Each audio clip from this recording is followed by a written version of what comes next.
Después de 5 años de intensas obras de reconstrucción y restauración, la Catedral de Notre Dame reabrió sus puertas este sábado.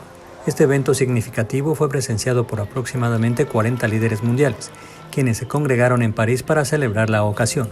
La catedral había permanecido cerrada desde 2019 tras un devastador incendio que conmocionó al mundo. Durante la ceremonia se llevó a cabo una reunión entre el presidente de Francia, Emmanuel Macron, el presidente de Ucrania, Volodymyr Zelensky, y el presidente electo de Estados Unidos, Donald Trump. La conversación entre Macron y Trump fue transmitida en una pantalla gigante colocada fuera del emblemático monumento. Agencia Informativa de México.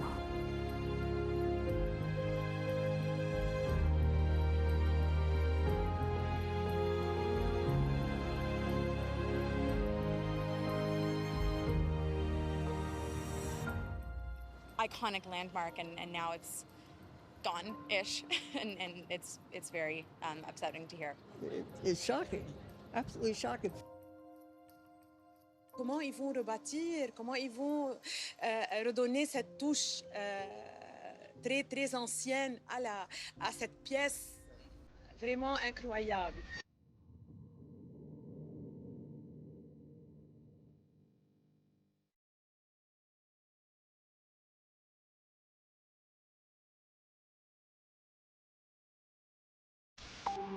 Bonjour à tous. Reconstruire, c'est donc le mot du jour. 5 ans pour reconstruire Notre-Dame, c'est le délai très court annoncé hier soir à la télévision par le chef de l'État.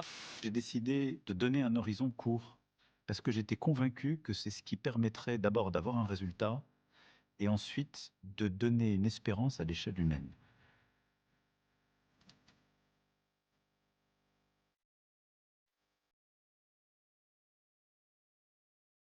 On s'est dit qu'on n'y arriverait jamais.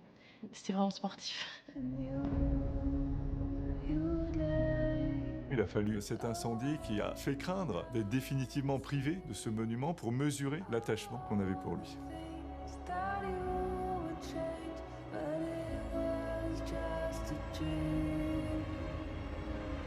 C'est hors norme par les quantités de matériel, c'est hors norme par le nombre de compagnons sur le chantier. Tout est hors norme dans ce chantier, donc c'est pour ça qu'il vous faut des personnes hors normes pour faire ça. Voilà.